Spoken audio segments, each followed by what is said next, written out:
Ouais, pour moi, c'est l'art du naturel et de la lumière. Vraiment tout ce que j'aime. Elle apporte une dimension plus minimaliste et sensorielle à cette approche et son travail repose sur l'équilibre des textures, des matériaux organiques et une lumière maîtrisée pour créer des intérieurs apaisants.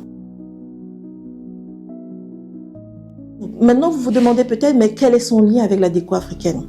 En fait, elle partage avec la déco africaine un amour pour les matières naturelles comme le lin, le bois brut, la terre cuite.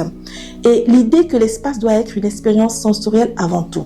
Son approche rappelle les intérieurs africains sophistiqués où l'on privilégie le dialogue entre la nature et l'architecture plutôt que l'accumulation des objets. Ce que j'aime particulièrement chez elle, à part tout ce que j'ai cité bien sûr, c'est le fait que la nature est totalement intégrée dans son travail.